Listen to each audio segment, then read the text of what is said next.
செந்தில் பாலாஜி உடனடியாக நீதிமன்றத்துக்கு போய் முன்ஜாமீன் கேட்டார். இன்றைக்கி நீதிமன்றம் வந்து அவரோட முன்ஜாமீனை தள்ளுபடி பண்ணியிருக்கு. அது காரணம் வந்து வழக்கு ரொம்ப ஏர்லி ஸ்டேஜில் இருக்குது. அதனால் வந்து அவருக்கு முன்ஜாமீன் கொடுக்கக்கூடாதுன்னு டிவிஎஸ் தரப்பாக வைக்கிற பாயிண்ட்டை ஏற்றுக்கிட்டு தான் அந்த முன்ஜாமீன் தள்ளுபடி பண்ணுறாங்க. எனக்கு செந்தில் பாலாஜி ட்ரிப்ளிகேன் ஸ்டேஷனில் வந்து சைன் பண்ண வரலை. ஸோ கிட்டத்தட்ட அவரை கைது செய்ய போகிறாங்கன்னு எடுத்துக்கலாமா?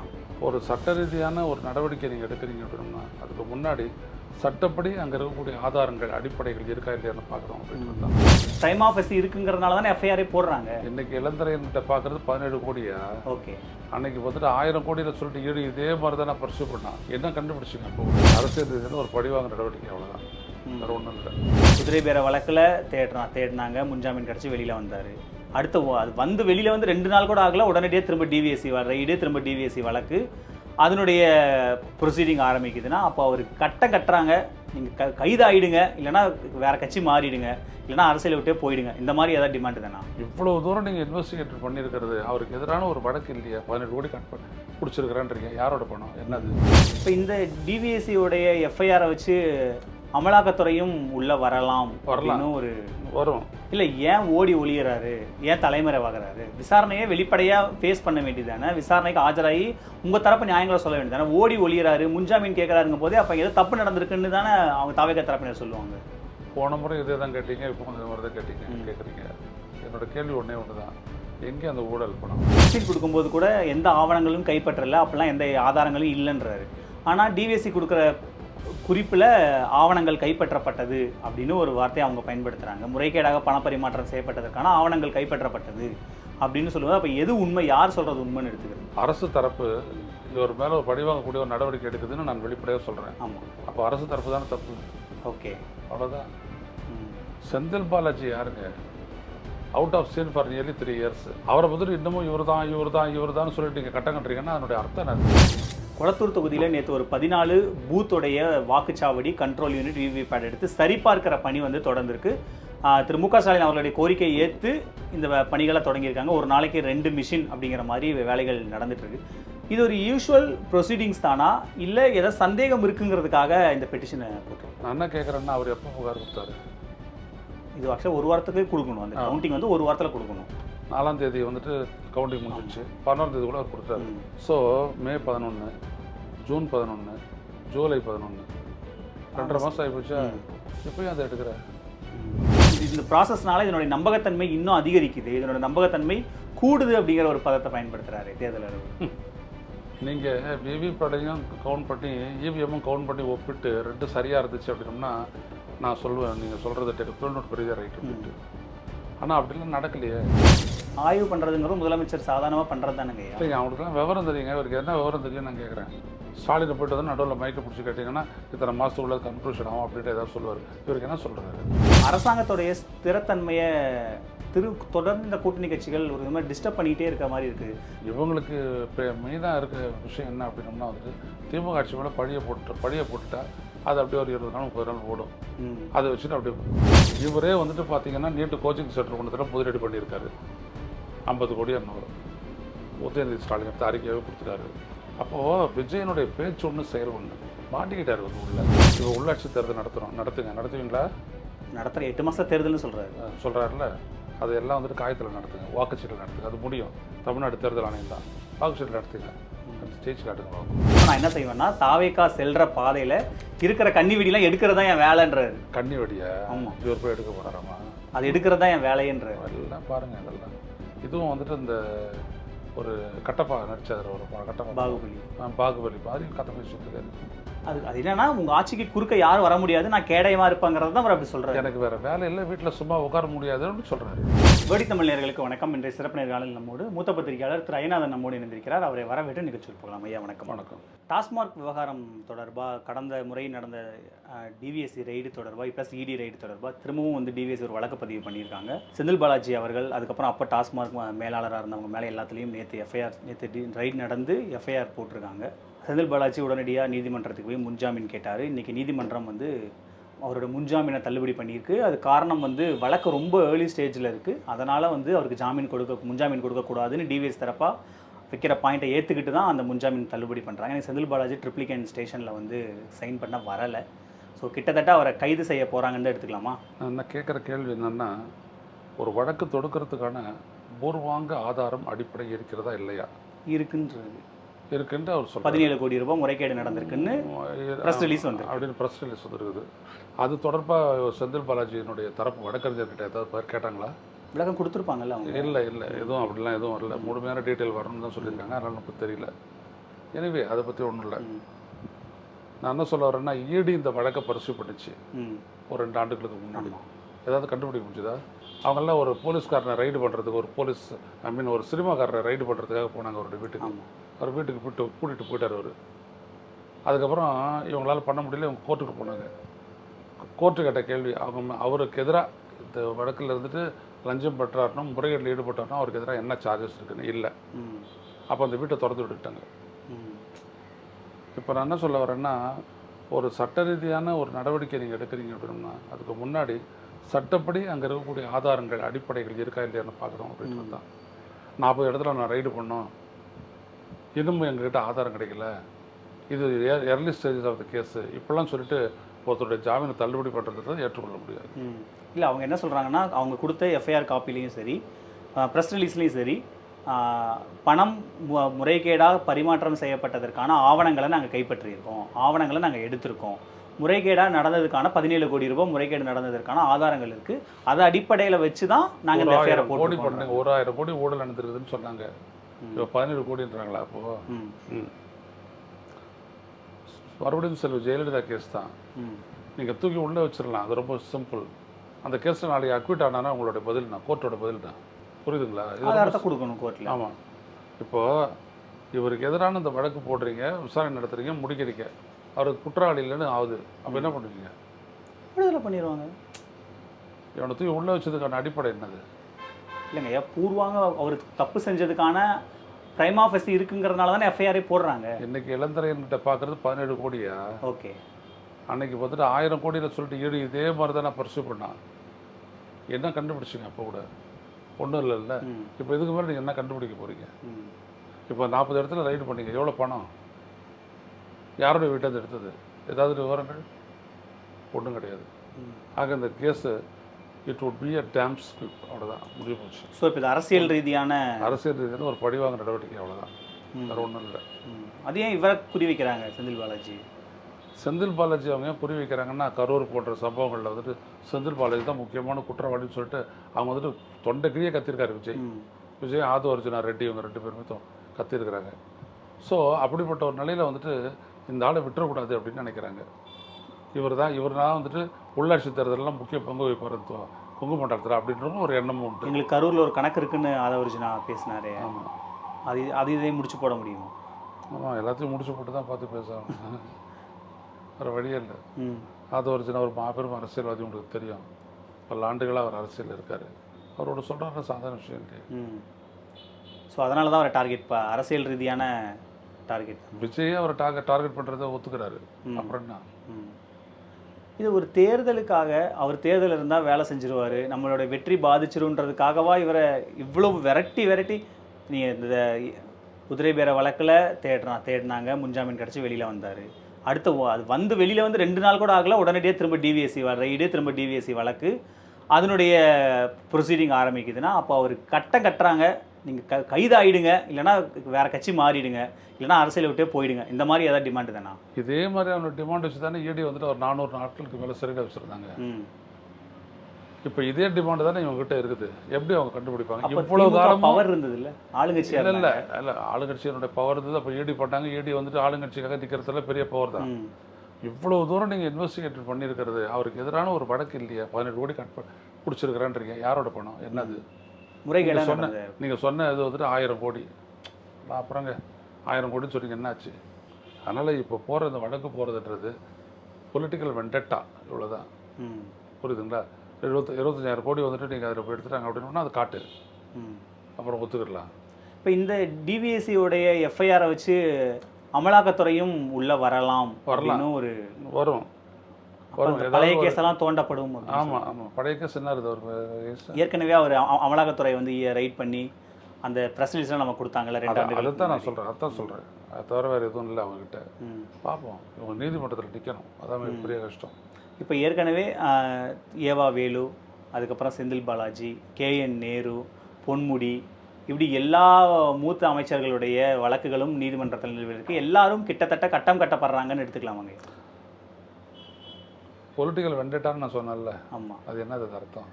அரசியல் ரீதியான பழிவாங்க நடவடிக்கை.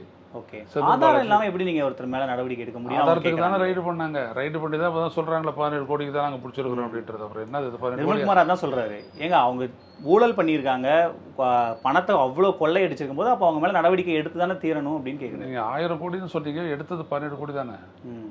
அப்புறம் என்ன இருக்குது?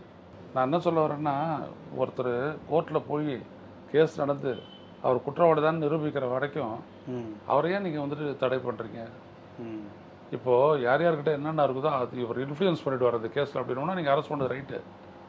அரெஸ்ட் பண்ணி ஒரு 4 நிமிடம் உள்ளே வைக்கலாம். அதுக்கப்புறம் அவர் வெளில வந்துட்டு போகிறார். பர்மனெண்ட்டில் தான் இங்கே வைக்க முடியாது, யாரையும் வைக்க முடியாது. அது அவங்களுக்கு கூட தெரியாத விஷயமும் கிடையாது. அதனால் இவங்களுக்கு பொறுத்த வரைக்கும் என்ன அப்படின்னோம்னா, இவனை பழி வாங்கணும். இவன் தான் ஸ்டாலின் அவங்களுக்கு வில்லனே வந்துட்டு யார் அப்படின்னு பார்த்தீங்கன்னா செந்தில் பாலாஜி தான். அப்படி போகிறாங்க அவங்க. மறுபடியும் அதே கோயம்புத்தூரில் திமுக ஜெயிக்க வைக்க முடியாதனால அப்படின்ட்டு அதான் நடந்துட்டு இருக்கு. இல்லை, ஏன் ஓடி ஒளியறாரு, ஏன் தலைமறைவாகிறாரு? விசாரணையை வெளிப்படையாக ஃபேஸ் பண்ண வேண்டியதானே, விசாரணைக்கு ஆஜராகி உங்கள் தரப்பு நியாயங்களை சொல்ல வேண்டியதானே. ஓடி ஒளியறாரு, முன்ஜாமீன் கேட்குறாருங்கும் போதே அப்போ ஏதோ தப்பு நடந்திருக்குன்னு தானே அவங்க தாவேக தரப்பினர் சொல்லுவாங்க. போன முறை இதே தான் கேட்டீங்க, இப்போ இந்த மாதிரி தான் கேட்குறீங்க. என்னோட கேள்வி ஒன்று தான், எங்கே அந்த ஊழல் பணம்? ஊழல் நடந்ததுனா அந்த பணம் எங்கே? அதை காட்டு. அது வரைக்கும் நீ அரசியல் இல்லாமலேயே ஒரு அரசியலை பண்ணிட்டு இருந்த அப்படின்னா தப்பு போயிடும். அப்போ உனக்கு எவிடன்ஸ் இல்லைன்னு தானே அர்த்தம். உனக்கே எவிடன்ஸ் இல்லை, செந்தில் பாலாஜிக்கிட்டையும் இல்லை. ஸோ அப்போ என்ன அர்த்தம்? அது செந்தில் பாலாஜி அப்படின்ற ஒரு நபரை வந்துட்டு சுத்து போட்டு மடக்கணும் அப்படின்றது தான் ஒரே ஒரு இது. இதை தான் ஈடு பண்ணிச்சு. இப்போ வந்துட்டு தாவைக்கப்படுது, அவ்வளோதான். அவர் இப்போ ப்ரெஸ் மீட் கொடுக்கும்போது கூட எந்த ஆவணங்களும் கைப்பற்றலை, அப்படிலாம் எந்த ஆதாரங்களும் இல்லைன்றாரு. ஆனால் டிவிஎஸ்சி கொடுக்குற குறிப்பில் ஆவணங்கள் கைப்பற்றப்பட்டது அப்படின்னு ஒரு வார்த்தையை அவங்க பயன்படுத்துகிறாங்க. முறைகேடாக பணப்பரிமாற்றம் செய்யப்பட்டதற்கான ஆவணங்கள் கைப்பற்றப்பட்டது அப்படின்னு சொல்லுவது அப்போ எது உண்மை, யார் சொல்கிறது உண்மைன்னு எடுத்துக்கிறது? அரசு தரப்பு இவர் மேலே ஒரு பழிவாங்கக்கூடிய ஒரு நடவடிக்கை எடுக்குதுன்னு நான் வெளிப்படையாக சொல்கிறேன். ஆமாம். அப்போ அரசு தரப்பு தானே தப்பு. ஓகே, அவ்வளோதான். செந்தில் பாலாஜி யாருங்க? Out of scene for nearly 3 years. அவரை பற்றி இன்னமும் இவர் தான் சொல்லிட்டு நீங்கள் கட்டம் கட்டுறீங்கன்னா அதனுடைய அர்த்தம் என்னது சொல்லுங்க பாப்போம். ஒன்றும் கிடையாது. அப்போ இந்த வழக்கெல்லாம் பெரிய திமுகவுக்கு ஒரு நெருக்கடியாக மாறாது. இந்த வழக்கு திமுகவுக்கு நெருக்கடியாக மாறாது, செந்தில் பாலாஜிக்கு நெருக்கடியாக மாறாது, அசோக் அந்த பையன் தம்பி அதுக்கும் ஒன்றும் ஆகாது, எதுவுமே ஆகாது. இல்லை, அவர் விஜய் அவர்கள் சொல்கிற மாதிரி இவங்க தீய சக்தி, மக்கள் பணத்தை கொள்ளையடிக்கிறாங்க, பார்ட்டி ஃபண்டு வாங்குறாங்க அப்படிங்கிறதுக்கெல்லாம் வலு சேர்க்காதா? இப்போ சட்டப்பேரவை வர இருக்குது, அங்கே முதலமைச்சர் இதை பற்றி பேசுவார் இல்லை, டிவிஎஸ்சி எஃப்ஐஆர் போட்டிருக்காங்க செந்தில் பாலாஜி உங்கள் மேலே ஊழல் வழக்குன்னு, அவங்க பேசுகிறதுக்கு இது பயன்படாதா? பொலிட்டிக்கலாக நீங்கள் வந்துட்டு ஒருத்தர் தூக்கி உள்ளே வச்சுட்டு அவருக்கு எதிராக எல்லா விதமான கதையை கட்டினாலும் அது பறக்கும், ரெக்கை கட்டி பறக்கும். அதுவும் இந்த கரூர் சம்பவத்தை வச்சு எனது கேள்வி ஒன்றே ஒன்று தான். ஒரு வழக்கு இவர் தொடர்புடையவராக இருந்தார்னா அது தொடர்பான ஒரு ஆதாரத்தை வச்சு தான் அவர் டீட்டெயில் பண்ணவே முடியும் கோர்ட்டில் பணம். அப்படி இல்லை அப்படின்னோம்னா அவுட் ஆஃப் த வே. அது நாங்கள் வந்துட்டு ஒருத்தரை கைது பண்ணலாம், கைது பண்ண வேணாம்னு சொல்லலாம் அப்படின்ற 2மே நீதிமன்றத்துக்கு இருக்குது. இதில் கைது பண்ணுன்னு சொல்கிறாங்க. இதில் ஏதோ சப்ஸ்டன்ஸ் இருக்குது அப்படின்னு சொல்லிட்டு நீதிபதி நினைக்கிறாருன்னா, இளந்துறை நினைக்கிறாருன்னா அதை பற்றி தப்பு இல்லை நீதிபதி. ஆனால் இல்லாத போச்சுன்னா என்ன சொல்லுவீங்க? விடுதலை பண்ணிடுவாங்க. ஆனால் அதுக்குள்ளே ஒரு 3 நாள் போய் வச்சுருவாங்க. வச்சு ஒரு 2 நாள் போலீஸ் கஸ்டடிடுவாங்க. போலீஸ் கஸ்டடியில் விசாரிச்சு என்னையா இருக்குன்னா ஒன்றும் இல்லை அப்படின்னு சொல்லிட்டு அனுப்பிடுவாங்க. இவ்வளோதான். கொளத்தூர் தொகுதியில் நேற்று ஒரு 14 பூத்துடைய வாக்குச்சாவடி கண்ட்ரோல் யூனிட் விவிபேட் எடுத்து சரிபார்க்கிற பணி வந்து தொடர்ந்துருக்கு. திரு மு க ஸ்டாலின் அவர்களுடைய கோரிக்கையை ஏற்று இந்த பணிகளை தொடங்கியிருக்காங்க. ஒரு நாளைக்கு 2 மிஷின் அப்படிங்கிற மாதிரி வேலைகள் நடந்துட்டுருக்கு. இது ஒரு யூஷுவல் ப்ரொசீடிங்ஸ் தானா, இல்லை ஏதாவது சந்தேகம் இருக்குங்கிறதுக்காக இந்த பெட்டிஷனை போட்டிருக்காங்க? இல்லை, based on the complaint register போயிருப்போம் எம்.கே. ஸ்டாலின் அவங்க இதை பண்ணுறாங்க. அவர் தான் புகார் கொடுத்துருக்காரு. நான் என்ன கேட்குறேன்னா, அவர் எப்போ புகார் கொடுத்தாரு? இது ஆக்சுவலாக 1 வாரத்துக்கு கொடுக்கணும். அந்த கவுண்டிங் வந்து 1 வாரத்தில் கொடுக்கணும். 4ஆம் தேதி வந்துட்டு கவுண்டிங் முடிஞ்சிச்சு. 11ஆம் தேதி கூட அவர் கொடுத்தாரு. ஸோ மே 11, ஜூன் 11, ஜூலை 11, 2.5 மாதம் ஆகி போச்சா? எப்பயும் அதை எடுக்கிற ஏன் இவ்வளோ தாமதம் பண்ண? மக்களுடைய மேண்டேட் இல்லையா அது?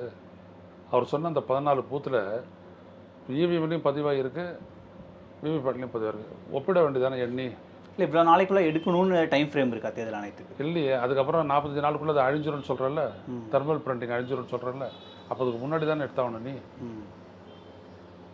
இப்போ அதை வந்துட்டு பயன்படுத்தவே முடியாது, அது ஒன்றுமே இருக்காது. இருந்துதான் திமுக ஆட்கள் உள்ள இருந்திருக்காங்க, அவங்க சொல்லுவாங்கல்ல சொல்லுவாங்கல்ல, அதான் பண்ணுவாங்க, பண்ணிட்ட உடனே தான் தெரியும். பண்ணும்போது இவங்க ஒன்றும் கவுண்டர்லாம் பண்ண போகிறதில்ல, அவங்க என்ன செய்ய போகிறாங்கன்றதை நான் முதல்ல சொல்லிடுறேன். அந்த பயன்படுத்தப்பட்ட அந்த இவிஎம் இருக்க, இவிஎம் தான் மெயினாக, இவிஎம் அதில் எந்த பிரச்சனையும் இல்லை அப்படின்னு அவங்க நிரூபிக்க போகிறாங்க, அவ்வளோதான். அதில் பதிவான ஓட்டுகள் எவ்வளவு, அது இவருக்கு வெற்றி தோல்வி தந்துச்சு அப்படின்றதுலாம் வரல இவங்க. அதில் வெற்றி தோல்வி அதெல்லாம் கிடையாது. அவங்களோட இது வந்துட்டு இந்த instrument fit to be used, கரெக்டாக ஃபைனல் சிப்பு கரெக்டாக இருக்கா, இல்லை கரெக்டாக அது வந்து செயல்பட்டுதா அப்படின்றது. அது தவிர முடிவு. மாப்போலிங் எதாவது பண்ணி பார்ப்பாங்களா? அது உண்டு. 1400 ஓட்டு வரைக்கும் போட்டு போல் பண்ணி அவங்க பண்ணலாம். அது வேற கதை. எதுக்கு ஓட்டு போட்டவங்களுடைய வாக்குகளே இருக்கும்போது அந்த இடத்துல நீங்கள் சரி பண்ணாது புதுசாக வாக்குகளை நீங்கள் பண்ணி ஜென்ரேட் பண்ணி பண்ணுறது தப்பு இல்லை. அது இது 7 நாள் 2 மிஷினாக நாங்கள் பண்ண போகிறோன்றாரு. நேற்று 2 மிஷினை பண்ணிட்டாங்க. பண்ணிவிட்டு செய்தியாளரை சந்திக்கும் போது தேர்தல் அலுவலர் அதான் சொல்கிறார், இந்த மிஷின் வந்து அதனுடைய சிப்பை இந்த ப்ராசஸ்னால இதனுடைய நம்பகத்தன்மை இன்னும் அதிகரிக்குது, இதனோட நம்பகத்தன்மை கூடுது அப்படிங்கிற ஒரு பதத்தை பயன்படுத்துகிறாரு தேர்தல் அலுவலர். நீங்கள் விவிபேட்டையும் கவுண்ட் பண்ணி இவிஎம்மும் கவுண்ட் பண்ணி ஒப்பிட்டு 2 சரியாக இருந்துச்சு அப்படின்னோம்னா நான் சொல்லுவேன், நீங்கள் சொல்கிறது தொழில்நுட்ப ரீதியாக ரைட் அப்படின்ட்டு. ஆனால் அப்படிலாம் நடக்கலையே. நீங்கள் ஏன் விவிபேட்டை என்றதில்லை அது சொல்லுங்கள். கேட்டால் நான் ஒரு 2 மாதம் 3 மாதம் தேர்தல் முடிவு சொல்கிறது அப்படி எஸ்கேப் ஆகி போகிறீங்களே, உண்மையாக அது. SY Quraishi former chief election commissioner, அவர் என்ன சொல்கிறாரு, ஒரு 14 நிமிஷம் 15 நிமிஷம் சேர்த்தாவும் அவ்வளோதான் அப்படின்றாரு. வேறு ஒன்றும் கிடையாது, இவ்வளோதான். இவங்களுக்கு என்ன அப்படின்னோம்னா செந்தில் பாலாஜி ஒரு வில்லனை இப்படி ஸ்டாலின் எப்படி காட்டுறாங்க, எல்லாம் ஸ்டாலின் சார் அப்படின்னு கத்துனாரு, அங்கே ஒன்றும் நடக்கலை. இப்போ கீழே இறங்கி வந்துட்டு இவரை வந்துட்டு செந்தில் பாலாஜின்னு சொல்கிறாங்க, இவ்வளோதான். இப்போ இந்த கவுண்டிங்னால நிறைய பேர் திரும்ப ஸ்டாலின் வந்து இதை திரும்ப அந்த ஒருவேளை ஏதாவது போல் மிஸ் மேட்ச் இருந்தால் கவுண்ட் ரிசல்ட் மாற வாய்ப்பு இருக்குது இப்படின்லாம் பேச்சுக்கள்லாம் ஓடிட்டு இருக்கு. இதுக்கு மேலே அந்த வாய்ப்பே இல்லையா? விவிபேட்டில் இருக்கிறதெல்லாம் அழிஞ்சு போயிருக்குமே, எப்படி ஒப்பிடுவீங்க? அப்போ இது திட்டமிட்டு காலதாமதம் படுத்தியிருக்காங்கன்னு எடுத்துக்கலாம். ஆமாம், வேறு என்ன இது அர்த்தம்? 11ஆம் தேதிக்குள்ளே கொடுக்குறோன்னு சொல்லிட்டு அவரும் கொடுத்துருக்காரு. அதுக்கப்புறம் ஏன் 2.5 மாதம் ஆச்சு அது சொல்லுங்கள். பட் இவங்க தரப்புலையும் அதை பற்றி ப்ரெஷர் போடலையே, இப்போ தான் கேட்டு எடுத்து வேறு எல்லாத்துக்கும் ப்ரெஷர் போடுறாங்க, போடல. நீ செயல்படலையே அவ்வளோதான் எனக்கு. புரியுதுங்களா? சரி, இவிஎம்மை பொறுத்த வரைக்கும் அது இருக்கிற வரைக்கும் தேர்தல் ஜனநாயகம் அப்படின்றது கிடையாது. அதான் மீண்டும் அதை நிரூபிக்குது, வேறு ஒன்றும் கிடையாது. திரும்ப சட்டப்பேரவைக்கு அவர் போகிறதுக்கு ஏதாவது வாய்ப்பு இருக்குமா இந்த ரீகவுண்டிங்கில்? போகவே வேண்டாம். போகவே வேண்டாம். என்ன சொல்ல வரேன்னா பாருங்கள், அந்த நெப்போலியன் சொன்னது தான், எதிரி தவறு இழைக்கும் போது நீ தலையிடாது, அவ்வளோதான். Don't interfere when your enemy makes a mistake, அவ்வளோதான். எல்லாத்தையும் வச்சு தலைமையில் போட்டுட்டு எல்லாத்தையும் காலி பண்ணுவார். இப்போ நேற்று பெட்ரோல் ஆரஞ்சு வச்சுட்டாரு, என்ன கன்க்ளூஷனு? என்ன நடக்குதுன்னு பார்க்கணும்ல. என்ன கன்க்ளூஷன் எப்படி அது ஆய்வு பண்ணுறது, எப்படி கன்க்ளூஷன் கொடுக்கும்? மெட்ரோ ரயில் திட்டம் நடக்குது, அதில் நீங்கள் போய்ட்டு ஆய்வு பண்ணி என்ன கண்டுபிடிக்கல? என்ன பணிகள் நடந்துட்டு இருக்கு, மெட்ரோ என்ன நிதி தேவைப்படுது, என்ன எங்கெங்கே பணிகள் முடிவடைஞ்சிருக்கு, என்ன டெக்னாலஜி வச்சுருக்கீங்க, இதெல்லாம் ஒரு முதலமைச்சர் தெரிஞ்சுக்கணும்னு அவசியம். அதெல்லாம் முன்னாடியே டெண்டர்லேயே அது கண்டுபிடிச்சாச்சு, என்னென்ன டெக்னாலஜி எது அப்படின்னு. அதை பற்றி ஒன்றும் இல்லை. ட்ரெயின் ஃபிட் டு ரன் அந்த இடத்துல பண்ண முடியுமா பண்ண முடியாது அப்படின்றது தான் போடுது. இப்போ ரன் பண்ண போகிறாரா இல்லையா? இவர் ரன் பண்ணணும் இல்லை, அது வேலைங்க பண்ண போகிறாரு. அவர் போரூர் டு அந்த வடபழனி அந்த ரூட்டை ரன் பண்ணுறதுக்கான வேலைகள் நடந்துட்டுருக்கு. வேலை நடந்துட்டு இருக்குது. அப்புறம் எதுக்கு போனீங்க நீங்கள் என்ன போய் கண்டுபிடிக்க போகிறீங்க சொல்லுங்களேன்? போகக்கூடாது. அதுக்கு ஸ்டாலினும் போய் பார்த்துருக்காரு. ஆய்வு பண்ணுறதுங்கிறது முதலமைச்சர் சாதாரணமாக பண்ணுறது தானேங்க. சரிங்க, அவங்களுக்குலாம் விவரம் தெரியுங்க. இவருக்கு என்ன விவரம் தெரியும் நான் கேட்குறேன்.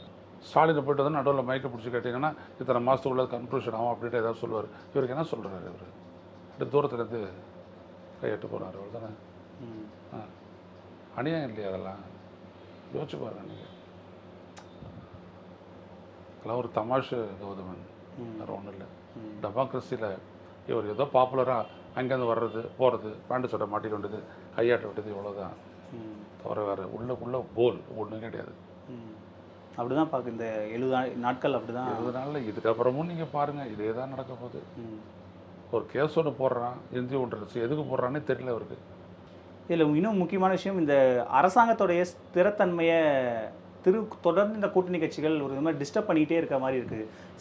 பேசன் முகம் வீடியோ போடுறாரு, ஆளு ஷானவாஸ் வெளிப்படையாக பாஜக ஆட்சி தான் விமர்சிக்கிறாரு. என்னதான் சிக்கல் இவங்களுக்கு? ஏன் இந்த ஆட்சியை ஒழுங்காக முதலமைச்சர் விஜய் அவர்கள் முதலமைச்சர் ஆனது பிடிக்கலையா அவங்களுக்கு? இல்லை, எதிர்கட்சிகள் வந்துட்டு பிடிக்காது. அது தேர்தல் முடிவு நிர்ணயிக்குமாண்ணா? நினைக்காது. அது வேற. இவங்களுக்கு இப்போ மெயினாக இருக்க விஷயம் என்ன அப்படின்னம்னா வந்துட்டு திமுக ஆட்சி மேலே பழியை போட்டுட்டா அது அப்படியே ஒரு 20 நாள் 30 நாள் ஓடும். அதை வச்சுட்டு அப்படியே அவரால் ஒரு மந்திரி சபை கூட்டத்தை நடத்தி உருப்படியாக ஒரு விடயத்தை ப்ரெஸ்ஸுக்கிட்ட சொல்ல முடியலையா? என்ன சொல்கிறாங்க? ப்ரெஸ்ஸை சந்திக்கிறது இல்லை, அது வேற. அவ்வளோதான். அதெல்லாம் எதுவுமே இருக்காது. நான் இது கடுமையாக பேசுறதுல என்ன இருக்குது? விஜய்க்கு ஒன்றும் தெரியாதவனை பற்றி சும்மா பேசுறதுல என்ன இருக்குது? எதையுமே பார்க்காத பண்ணிங்கன்னா உங்களுக்கு என்ன புரிஞ்சிச்சு புரியல. அன்றைக்கி ஒரு கிளாஸ் தண்ணி கொடுக்குறாங்க. கழிநீரை உப்பு நீரை வந்து கடல் நீர் ஆக்குது, குடிநீர் ஆக்குது திட்டம். அது குடிச்சோடனே அது எப்படி அது குடிக்கிறதுன்னு நடுங்கிறாரு இவர். அவ்வளோ அதிகாரிகள் ஒன்று விட்டுருவானா? ஏன் இப்படி பயங்கர பேசுறீங்க? இல்லை, அவரு நீங்கள் சொல்கிற மாதிரி அவரே பயத்தில் இருக்காருங்கிறது ஒரு பார்வை. அவர் ஆட்சி திரும்ப வந்து இப்போ ஷானவாஸோட விமர்சனம்லாம் இந்த சமயத்தில் தேவைதானாங்கிற ஒரு பார்வை வருது. அதெல்லாம் நம்ம இப்போ ஷானவாஸ்லாம் தவிர்த்துருக்கலாங்கிற பார்வையெல்லாம் இருக்கே. எது தவிர்த்துருக்கலாம்? ஷானவாஸ் பாஜகவுடைய ஆட்சின்னு சொல்லி பேசுகிறாரு, விஜய் வாய் திறக்க மாட்டாருன்னு பேசுகிறாரு, இவரை வச்சுக்கிட்டா பாஜகவை நாங்கள் எதிர்க்க போகிறோம்னு பேசுகிறாரு. கௌதமன் அது நிதர்சனம். கௌதமன் இப்போ கூட்டணிக்குள்ளே இருந்துட்டு நீங்கள் பேச முடியாது இல்லைங்க? இல்லை, அது கூட்டணி அதெல்லாம் ஏன் நம்ப கவலையா? கூட்டணி இருக்கோ இல்லையா அப்படின்னு நம்ப கவலையாது. அது கிடையாது. ஆட்சிக்கு அவர் வந்துட்டார், அவர் செஞ்சிட்ருக்காரு.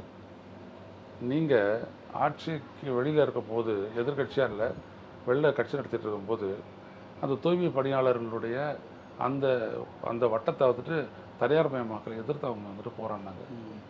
அதுக்கு துணை நிற்கிறேன். நீங்கள் ஆட்சிக்கு வந்தோடனே தூய்மை பணியாளர்கள் எல்லாம் வச்சு தூய்மைப்படுத்தும் பணியை வந்துட்டு ஒட்டு மொத்தமாக டெண்டர் கேட்டிங்களா இல்லையா? தனியாக இருக்குது. அப்புறம் அதே மாதிரி தானே அங்கேயும் பண்ணீங்க. ஈரோட்டில், சேலத்தில் தனியார்கிட்ட வந்துட்டு வாட்டர் சப்ளை எடுத்து கொடுத்தீங்க. இப்படி பல விஷயங்கள் நடந்துக்கிட்டு தான் இருக்குது. பிஜேபியோட எஜெண்டா அது வேறு எதுவுமே கிடையாது. தனியாருக்கு கொடுக்கறது பப்ளிக் ப்ரைவேட் பார்ட்னர்ஷிப்பில் நடக்கிறதுல தமிழ்நாட்டில் இது மாதிரி நடந்திருக்குல்ல? பப்ளிக் ப்ரைவேட் பார்ட்னர்ஷிப் இல்லை, அது அப்படியே அவுட் ரைட்டாக கொடுத்தாச்சு, மொத்தமாகவே கொடுத்தாரு. ஓகே. ஆனால் அதுக்கான பெரிய எதிர்ப்புகள் தமிழ்நாட்டில் அந்த மாதிரிலாம் எதுவுமே வரலையே. இருக்குது, பெருசாக தெரியல. ஊடகங்கள் அவ்வளோ தெளிவாக இருக்காங்க, காட்டக்கூடாதுன்றதில்ல. ஸோ இதெல்லாம் பாஜகவோட அஜெண்டாவா? பாஜக அவனுடைய அஜெண்டா என்னன்றது விஜய் செய்கிற செயல்பாட்டிலேருந்து புரிஞ்சுக்கங்க எல்லாத்தையுமே. இல்லை, அவர் அமைதியாக இருக்காருன்றதுக்காகவே அவர் மேலே எல்லா சாயத்தையும் எடுத்து பூச முடியுமான்னு தவைக்கா கேட்குறேன். இதெல்லாம் என்ன அர்த்தம்? இதெல்லாம் சீஃப் மினிஸ்டருக்கு தெரியாத நடந்துச்சுன்னு சொல்லுவீங்களா நீங்கள்? சொல்லுங்கள். இப்போ சொல்கிறேன், இப்போ நடக்குது, இதெல்லாம் சீஃப் மினிஸ்டருக்கு தெரியாத நடந்ததா அப்படி நீங்கள் சொன்னீங்க அப்படின்னா அவர் அடுத்த நிமிஷம் அவருடைய பதவி காலி. புரியுதுங்களா? எல்லாம் தெரிஞ்சு தான் நடக்குது. தெரிஞ்சு தான் எல்லாத்தையும் ஒன்றுனா மூவ் பண்ண. இந்த விமர்சனங்கள் எல்லாத்தையும் நிறைய பத்திரிகையாளர்களே இந்த குறிப்பாக இந்த நீட் விவகாரம் மாதிரியான விஷயங்கள்ல ஏதாவது பேசுங்க. சும்மா பார்ட்டி ஹெட் குவார்ட்டர்ஸ்லேருந்து ஏதாவது ஒரு கருத்துன்னு ஒன்று போடுறீங்க, இல்லைனா ஐடி விங்லேருந்து ஏதாவது ஒரு கருத்து போடுறீங்க. சிஎம்ஓ தமிழ்நாடுன்னு ஒரு பேஜ் இருக்குது, அவரு சொந்தமாக பேஜ் வச்சுருக்காரு. இதிலெல்லாம் கருத்து சொல்லுங்கள். இது உங்கள் இந்த ஸ்டாண்ட் என்ன, இதில் உங்களுக்கு பொலிட்டிக்கலாக என்ன ஸ்டாண்டை வெளிப்படுத்துங்கன்னு கேட்குறாங்க. ஆனால் அதுக்குமே அவங்க அமைதியாக இருக்காங்க. தாவேக்கு ஐடி விங்லேருந்து விமர்சனம் தான் வருது. என்ன வெளிப்படுத்துவார்? நான் பிஜேபியினுடைய லைனன்னு வெளிப்படுத்துவாரா? வெளிப்படுத்த முடியாது. என்ன கேட்குறாரு அவர்? நாங்களும் நீட்டாக எதிர்க்கிறோம் அப்படின்னு சொல்ல போகிறாரு. அதானே? அதை தாண்டி வேறு எதுவும் சொல்ல போகிறாரா? இவரே வந்துட்டு பார்த்தீங்கன்னா நீட்டு கோச்சிங் சென்டர் ஒன்றத்தில் முதலீடு பண்ணியிருக்காரு. 50 கோடி என்னவோ உதயநிதி ஸ்டாலின் எடுத்து அறிக்கையாகவே கொடுத்துட்டாரு. அப்போது விஜயனுடைய பேச்சு ஒன்று செயல் ஒன்று. மாட்டிக்கிட்டார் வந்து உள்ள. அதான் உண்மை. மாட்டிக்கிட்டாரு அவர். பாருங்க என்னென்னாலும் நடக்க போகுதுன்னு பாருங்க. ஆனால் நீங்கள் அப்படி சொல்கிறீங்க. ஆனால் நேற்று ஆதவர்ஜுனா அவர்கள் பேசும்போது என்ன சொல்கிறாருன்னா, எதிர்கட்சிகளை பற்றிலாம் கவலையே படாதீங்க, எதிரிலலாம் அவ்வளோ ஆப்போசிட்டில் பலமான ஆள்லாம் யாருமே கிடையாது, அவங்கள பற்றிலாம் பேசி நேரத்தை வீணடிக்காதீங்கன்னு வைகோக்கு அறிவுரை சொல்கிறாரு ஆதவர்ஜுனா. கரெக்டு தான். இது மாதிரி தான் ஜெயலலிதா சொல்லிட்டு இருக்காங்க, கண்ணு கட்டிய தூரம் வரை யாரும் இல்லைன்னு சொல்லியிருக்காங்க. ஜெயலலிதா செத்தவொடனே என்ன ஆச்சுன்னு பார்த்தீங்களா? அதிமுக இந்த மாதிரி ஏகப்பட்டது தமிழ்நாடு அரசியல் பார்த்துருச்சு. எல்லாம் வாய் உதாரணன்னு சொல்லுவாங்கள்ல மெட்ராஸில், அதான் அது. அது ஒரிஜினா பண்ணுறது. வைகோ இன்னும் ஒரு படி மேலே போய் ஒன்றுமே கிடையாதுல்ல. அது ஒரிஜினாக்கு சொல்கிறேன், ஒன்றுமே கிடையாதுல்ல. இப்போ உள்ளாட்சி தேர்தல் நடத்துவீங்களா? நடத்துகிற 8 மாதம் தேர்தல்னு சொல்கிறாருல்ல. அது எல்லாம் வந்துட்டு காயத்தில் நடத்துங்க, வாக்குச்சீட்டில் நடத்துங்க. அது முடியும். தமிழ்நாடு தேர்தல் ஆணையம் தான். வாக்குச்சீட்டில் நடத்துங்க, அடுத்து ஜெயிச்சு காட்டுங்க பார்ப்போம். நான் அரசியல் பேசுறதை விட்டுறேன். ஜெயிச்சு காட்டுங்க. எல்லாம் உங்களுதெல்லாம் ஒன்றும் இல்லாத போய்டும், ஃபிசில் அவுட் ஆகிட்டு போயிடுவீங்க. சும்மா பேசிகிட்டு இருக்கிறீங்க, உங்களுக்கு ஓட்டு போட்டாங்க 107 இடத்துல வந்தோம், அதெல்லாம் எனக்கு தெரியாது என்னான்ட்டு. இல்லை அவர் அதான் சொல்கிறாரு, நீங்கள் உங்கள் நேரத்தை வீணடிக்காதீங்க வைகோ அண்ணான்னு சொல்கிறாரு. நீங்கள் ஏன் அவங்கள பற்றிலாம் பேசுகிறீங்க, அவங்களெல்லாம் சரி, வேறு வைகோ என்ன வேறு இடத்துல வைகோ வேறு என்ன செய்வார்? வைகோ அதை நான் என்ன செய்வேன், அவர் என்ன சொல்கிறாருன்னா, நான் என்ன செய்வேன்னா தாவேக்கா செல்கிற பாதையில் இருக்கிற கன்னி வெடிலாம் எடுக்கிறது தான் என் வேலைன்றாரு. கன்னி வெடியா? ஆமாம், இவர் போய் எடுக்க போகிறாராமா? அது எடுக்கிறது தான் என் வேலைன்றார். எல்லாம் பாருங்கள் அதெல்லாம். இதுவும் வந்துட்டு இந்த ஒரு கட்டப்பா நடிச்சார், ஒரு கட்டப்பா பாகுபலி மாதிரி கதை பேசிட்டு இருக்காரு. அது என்னன்னா, உங்கள் ஆட்சிக்கு குறுக்க யாரும் வர முடியாது, நான் கேடயமாக இருப்பேங்கிறது தான் அவர் அப்படி சொல்கிறார். எனக்கு வேறு வேலை இல்லை, வீட்டில் சும்மா உட்கார முடியாதுன்னு சொல்கிறாரு. அது ஏன் அப்படி புரிஞ்சுக்கணும்? வேறு என்ன சொல்கிறது, நீ எதுவும் செய்ய வேணாம்னு சொல்கிறாருல்ல, அது ஒரு சொன்னா ஏன் சொல்கிறாரு, நீ ஏதாவது சொதப்பி வச்சு எங்களுக்கு பிரச்சனை கொண்டு வராதுன்னு சொல்கிறாரு. வேறு ஒன்றும் இல்லை. எதிரில் யாரும் எதிர்கட்சிகள்லாம் இல்லை, எதிர்கட்சிகள்லாம் இல்லையா? 60 பேர் திமுகலையும் 40 பேர் அண்ணா திமுகலையும் இருக்கு. பலமாக யாருமே இல்லை எங்களுக்கு, விஜய் அவர்களுக்கு நிகராக பலமாக யாருமே இல்லை. நீ பலமாக இருக்கிறல்ல, ஏன் இன்னொரு கட்சியிலேருந்து ஆள் பிடிக்கிற? இதுதான் பலமாக இருக்கிறல்ல. அவங்களாம் ராஜினாமா பண்ணிட்டு வராங்க. இதுதான் ஏன் பண்ணுறது அவசியம்? துட்டு கொடுக்கணும்ல அவங்களுக்கு. எங்கேருந்து கொடுத்த? விஷ்ணு ரெட்டி கொடுக்குறாருல்ல, நீங்கள் கொடுக்குறீல்ல, எங்கேருந்து கொடுக்குறீங்க, எது கொடுக்குறீங்க? சும்மா எதுவும் இல்லை, நாங்களாம் வந்துட்டு அப்படியே சன்னியாசி ஆகிட்டோம் அப்படின்னு வந்துட்டு வராங்களா? ராமதாஸ் ஐயா சொன்ன மாதிரி சும்மா. அதாவது வாயில் வந்துட்டு பெணாத்துறதுன்னு ஒன்று சொல்லுவாங்க இல்லையா, தூக்கத்தில் செய்வாங்க. சில அரசியல்வாதிகள் வந்து இந்த யதார்த்தத்திலே செய்வாங்க. அதுதான் இவர் செய்யறது. வைகோ தான் சொல்கிறாருன்றீங்களா? வைகோ விடுங்கய்யா, தொடர்ச்சியாக அவர் அதான் சொல்லிகிட்டே இருக்கார், நான் வாளாக இருப்பேன், கேடயமாக இருப்பேன், உங்கள் ஆட்சிக்கு எந்த சிக்கலும் வர நான் விட அனுமதிக்க மாட்டேன். யாருடைய மொழியில் தான் சொல்லணும். சொல்லவா? சொல்லுங்க. இவங்கெல்லாம் முன்னாள் பத்திரிகள் அரசியலில். ஓகே, வைகோணன் போன்றவங்களாம் முன்னாள் பத்திரிகைகள். அதோடு நிறுத்திக்கிறேன். நன்றி, வணக்கம். நன்றிங்க, நேரத்தை எங்களோட செலவழிச்சதுக்கு ரொம்ப நன்றி.